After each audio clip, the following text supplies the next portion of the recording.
జై శ్రీమన్నారాయణ శ్రీమతే రామానుజాయ నమః అస్మద్గురుభ్యో నమః. భగవద్బంధువులారా, మార్చి 3, 2026 అనగా మంగళవారం రోజు చంద్రగ్రహణము సంభవిస్తున్నది.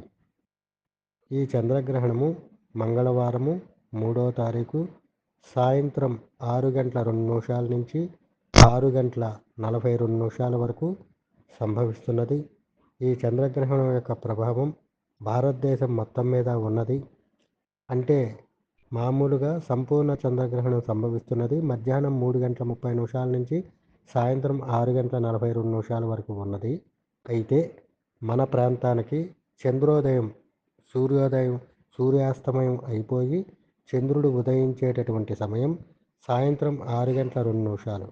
కనుక మనకు 6:02 నుంచి 6:42 వరకు మాత్రమే చంద్రగ్రహణం సంభవిస్తున్నది. కనుక ఈ చంద్రగ్రహణమును సింహరాశిలో పుబ్బా నక్షత్రం వాళ్ళు ఒక్కళ్ళే చూడరాదు. సింహరాశిలో మకా నక్షత్రం ఉంటుంది, పుబ్బా నక్షత్రం ఉంటుంది, ఉత్తరా నక్షత్రం 1వ పాదం ఉంటుంది. కానీ సింహరాశిలో ఉన్నటువంటి పుబ్బా నక్షత్రం సంబంధించినటువంటి వారు మాత్రమే ఈ చంద్రగ్రహణాన్ని చూడకూడదు. ఈ పుబ్బా నక్షత్రంలో జన్మించిన వారు ఎవరైతే ఉన్నారో వారు మరుసటి రోజు శివాలయంకి వెళ్ళి శివాలయంలో శివుడికి అభిషేకము చేయించుకొని పంతులు గారికి స్వయం పాకం దానం ఇవ్వాలి. అంతేగాని చంద్రబింబం కానీ ఇంకోటి కానీ దానాలు కానీ ఏమీ చేయాల్సిన పని లేదు. కనుక 4వ తారీఖు బుధవారం ఉదయం శివాలయంకి వెళ్ళి శివాలయంలో ఎవరైనా పంతులు గారికి బియ్యము, కందిపప్పు, చింతపండు, తర్వాత ఇట్లా మన తెరామాత సామాను, నూనె, నెయ్యి, తర్వాత 4 రకాల కూరగాయలు, పచ్చిశనగపప్పు, అల్లము, ఇట్లా స్వయం పాకం సంబంధించినటువంటి కిట్ ఏదైతే ఉంటుందో ఆ స్వయం పాకమును పంతులు గారికి దానంగా ఇచ్చి కాళ్ళు చేతులు కడుక్కొని అదే రోజు అప్పుడే శివుడికి అభిషేకం చేయించుకోవాల్సి ఉంటుంది. సంకల్పంలో పుబ్బా నక్షత్ర జాతకులు చంద్రగ్రహ దోష నివారణార్థం చంద్రగ్రహణం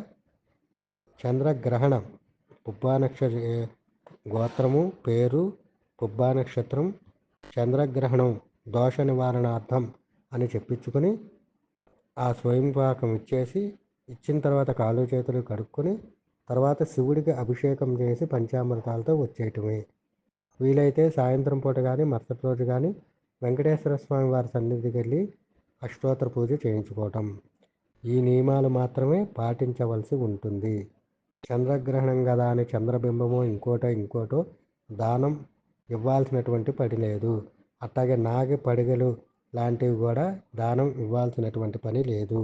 మీ ఒక్క పుబ్బా నక్షత్రంకి మాత్రమే సంభవిస్తున్నది చంద్రగ్రహణం కాబట్టి మిగిలిన నక్షత్రాల వారికి, సింహరాశిలో వారికి మకా కానీ ఉత్తరా నక్షత్రం కానీ సంబంధం లేదు. అదేవిధంగా ఈ గ్రహణము మిగిలిన ఏ నక్షత్రాల వారికి కానీ మిగిలిన ఏ రాశుల వారికి కానీ సంబంధం లేదు. ఈ మధ్యకాలంలో టీవీల్లో ఈ రాశి వారికి ఆ రాశి వారికి సంబంధం అని చెబుతున్నారు. ఎవ్వరికీ సంబంధం లేదు. చంద్రగ్రహణం పట్టిన సమయములో పుబ్బా నక్షత్రం ఒక్కటే ఉంటున్నది. ఆ నక్షత్రం సింహరాశిలో కాబట్టి ఆ సింహరాశిలో కూడా పుబ్బా నక్షత్ర జాతకులు మాత్రమే గ్రహణాన్ని వీక్షించరాదు.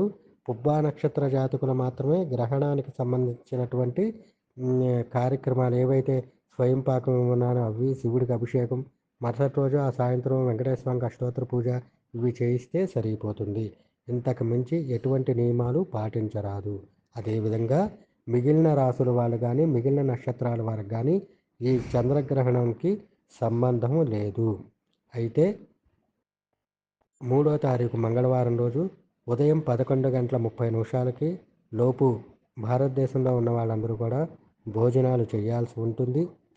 మళ్ళీ తిరిగి 6:02 నుంచి 6:42 వరకు గ్రహణం సంభవిస్తున్నది కనుక ఆ టైంలో జపాలు చేసుకునే వాళ్ళు చేసుకోవచ్చు.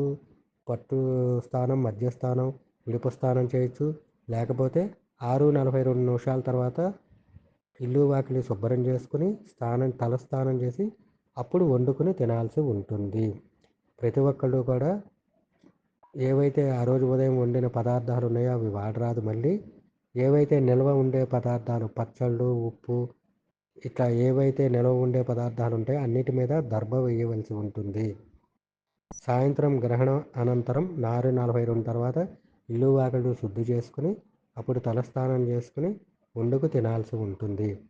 గర్భిణీ స్త్రీలు ఎవరైతే ఉంటారో వారు 5 గంటలకల్లా 5:30 అంటే 6 గంటల 2 నిమిషాలకి పడుతున్నది కనుక 5:40 పావుతక్కువ వారు ఆ టైంలోపు బాత్రూమ్కి వెళ్ళొచ్చి వాళ్ళు గాలి వెలుతురు పడకుండా గదిలో దుప్పటి ముసుగేసుకుని పడుకోవాలి. కదలటం కానీ ఎక్కడైనా గోక్కోవటం లాంటివి చేయకూడదు. మళ్ళీ 6:42 తదుపరి వాళ్ళు శుద్ధి చేసుకుని తలస్నానం చేసి వండిని తినవచ్చును. కనుక ప్రతి ఒక్కళ్ళు ఈ చెప్పిన నియమాన్ని పాటించాల్సి ఉంటుంది. నేను చెప్పిన విషయాలు చేయాల్సి ఉంటుంది కానీ ఇతరత్రా ఏ నిర్ణయాలతోటి సంబంధము లేదు.